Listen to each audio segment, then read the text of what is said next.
Bonjour. Premier cours de dessin.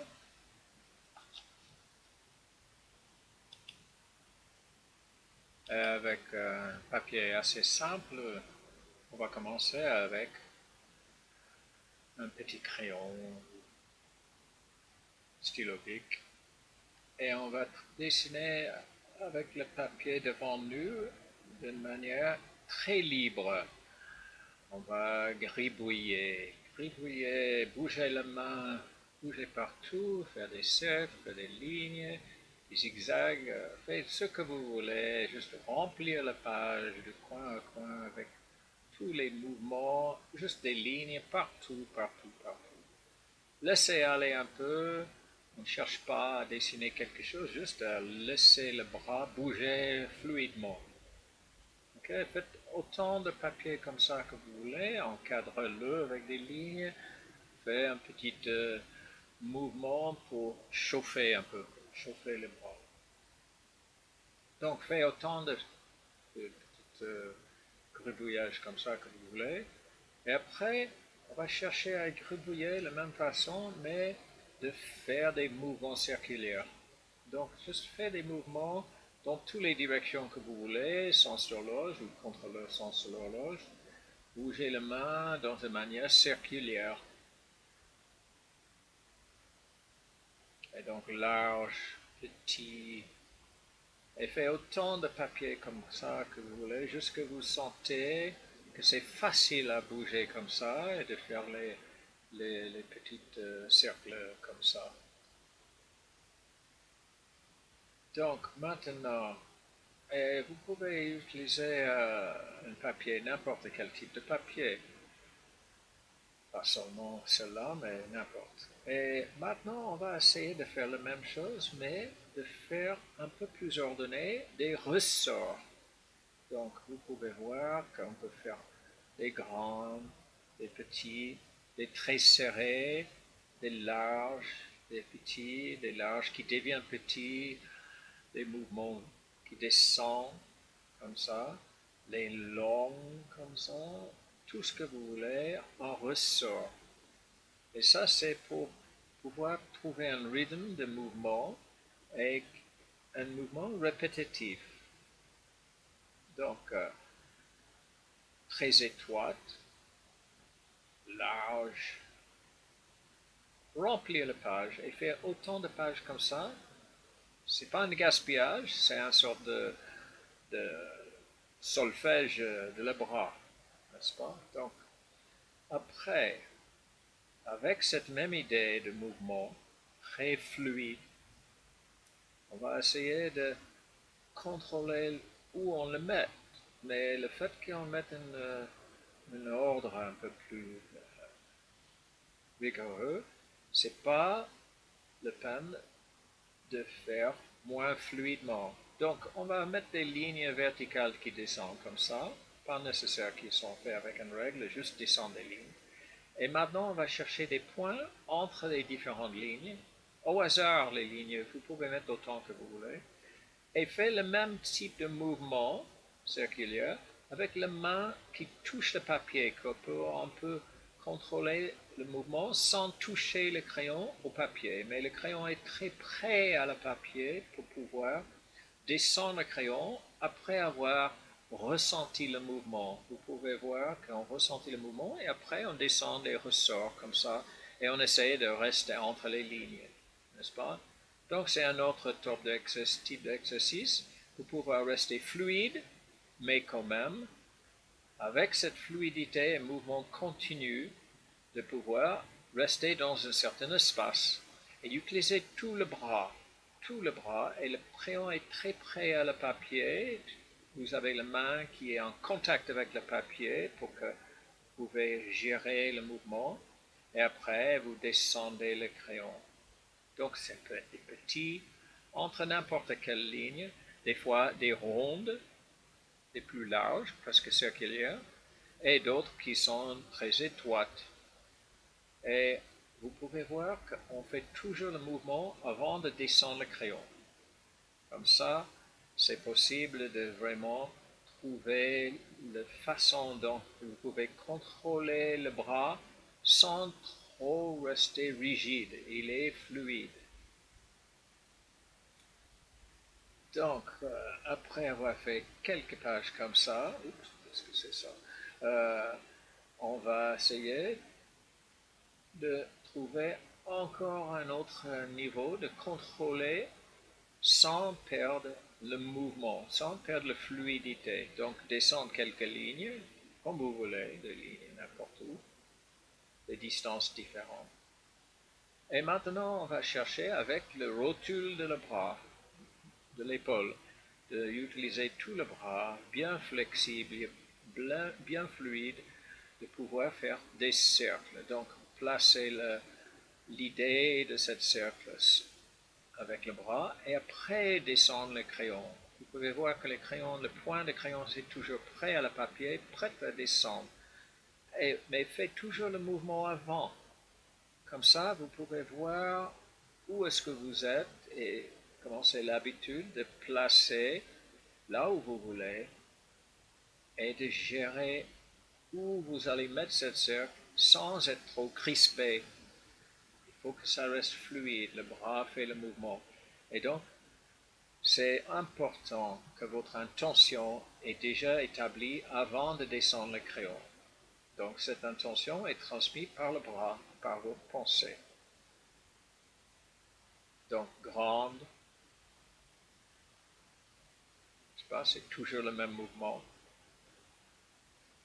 Et ne vous inquiétez pas si ce n'est pas parfait. On cherche l'idée de cercle. Évidemment, vous pouvez faire plein d'exercices comme ça, jusqu'à vous êtes très confortable. On ne cherche pas à utiliser un compas ou des règles ou autres outils maintenant. C'est juste pour parler des idées. Évidemment, vous pouvez, avec un peu de pratique, vraiment trouver, toujours avec un mouvement très fluide, l'idée que vous voulez.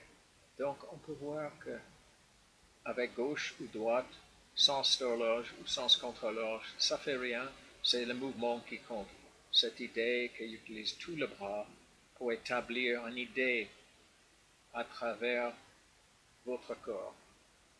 Donc, maintenant, on va faire en bas, tout en bas, un cercle. Et après, mettre quelques bords, comme ça. Et l'idée de ce cercle, c'est que ça représente une forme qui est courante dans plein de différents objets, comme une petite bande de scotch. Et si vous voyez cette forme circulaire, ça veut dire que vous regardez droit dans le cercle, droit dans le cylindre, comme s'il est à tes pieds. J'ai mis foot parce que c'est à vos pieds. Si c'était par terre entre vos pieds, vous pouvez voir que c'est un cercle. Mais si vous mettez plein niveau de l'œil, ça devient une ligne. Donc on va dire que c'est l'horizon. Le niveau de l'œil, c'est l'horizon. Et ça, c'est les éléments de perspective. Les bases de perspective, c'est que à vos pieds, il y a un objet, et à votre niveau d'œil, le même objet vu en face. Donc, comme n'importe quel objet circulaire comme ça, cylindrique, si vous le mettez à le niveau de l'œil, ça devient une ligne. Si vous mettez vos pieds, c'est un cercle. Ça, c'est le principe des différentes perspectives, le positionnement par rapport à votre œil. Et on va essayer de chercher les positions intermédiaires entre le cercle et la ligne. La position serait elliptique. Et donc, on peut voir et fait toujours le mouvement sans vraiment mesurer trop, juste approximatif pour le moment. Et plus qu'il est vers le haut, vers le niveau de l'œil, moins qu'il est, la profondeur de le cercle est moins profonde. Donc c'est une ellipse plus en plus étroite. Et vers le pied, vers le bas, c'est plus large jusqu'à ça devient un cercle. Donc c'est un dégradé de même forme vu des différentes positions. Donc on va essayer encore. On va regarder cet objet et chercher le milieu de l'objet, une ligne invisible, imaginaire, qui descend au milieu de ce cylindre, n'est-ce pas?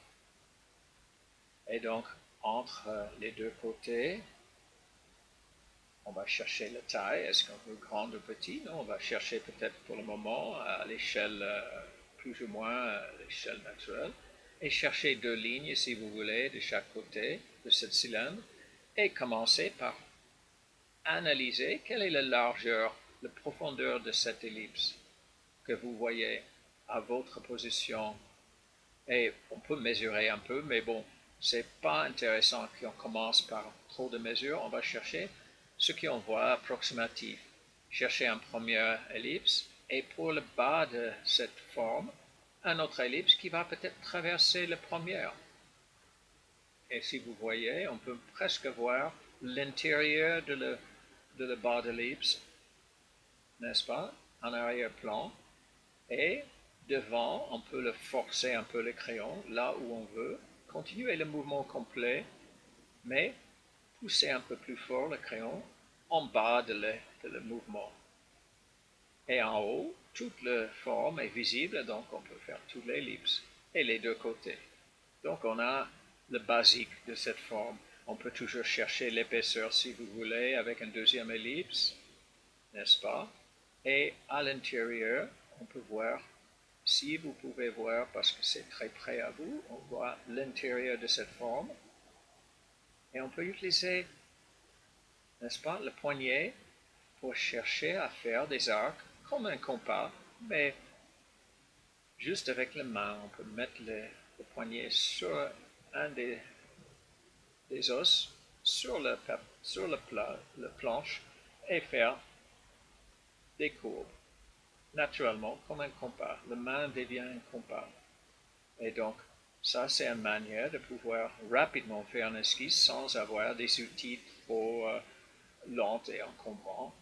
Et c'est comme ça qu'on peut établir des idées graphiques rapidement. Et ça, c'est important pour créer des esquisses, pour traverser plein d'idées sans être trop encombré par des outils. Et aussi, c'est bien d'avoir le pouvoir de le faire vous-même rapidement, juste avec l'idée créée par les mouvements de corps, n'est-ce pas? Donc, vos dessins deviennent des descriptions de vos idées. Et c'est la géométrie simple. Et là, on peut chercher la manière de pouvoir créer pas seulement une bande de scotch, mais un bras qui a des différentes articulations, les os qui connectent entre le cou de l'épaule, et de pouvoir faire des formes elliptiques. Juste pour faire l'esquisse, pas les formes musculaires, mais juste les ellipses. Donc, maintenant on va parler de la perspective encore. Comment est-ce qu'on peut établir la distance 3 dimensions sur une surface plate? Donc, si vous voulez créer la position d'un objet dans l'espace 3D sur une surface 2D, déjà faites un cercle. Et là, on a un cercle dans un cercle. Ça veut dire que vous regardez droit dans l'intérieur de cette cylindre et on voit l'intérieur, l'arrière-plan et l'intérieur, l'extérieur. Et donc, c'est des cercles concentriques, comme si on voyait ça droit devant nos yeux. On est au centre de cette cylindre. Par contre, si vous voulez voir cette même forme dans les différentes positions, c'est important de trouver l'horizon. Et donc, on va chercher une idée de comment créer une illusion. Et cette illusion est créée par une ancienne technique qui est la perspective, qui est basée sur les principes de le monde plat. Parce que la Renaissance, il travaillait avec des lignes droites. Les lignes droites, pas de sens courbé comme dans le monde d'Einstein, mais plutôt Euclide, qui est un monde plat. Et on peut trouver un point de fuite qui fait que deux lignes qui ouvrent depuis cette ligne de fuite peut créer des formes. Et on peut créer une boîte comme ça. Là, je fais rapidement, juste au hasard, une maison. Et donc, on peut voir qu'on va toujours vers ce point de fuite. Et c'est une perspective avec une pointe. Perspective d'un point qui a été fait par les primitives. On peut les voir dans les anciennes peintures primitives italiennes, du XIIIe, XIIe siècle. Et on peut voir que c'est insuffisant pour montrer une maison ou un bâtiment ou une forme qui n'est pas vue plein face, parce que la face, c'est toujours plat, c'est toujours vu de devant. Et donc, c'est insuffisamment. Donc, avec deux points, une de chaque côté de cet horizon, on peut tirer des lignes comme ça, et tirer encore, faire des verticales, et tirer toujours vers une ligne de fuite, et puis à l'autre. Et évidemment, on peut faire ça avec des règles, mais ça, c'est juste l'idée que j'ai fait une démonstration d'une idée. Et ça c'est une manière de créer un cube. Et si vous voulez revenir à l'ellipse, on peut placer ces ellipses sur l'axe de ces cubes, sur les faces. Et comme ça, les anciens, ils ont trouvé une manière de montrer, par exemple, des rues. Des rues Donc, bon, on va faire le prochain.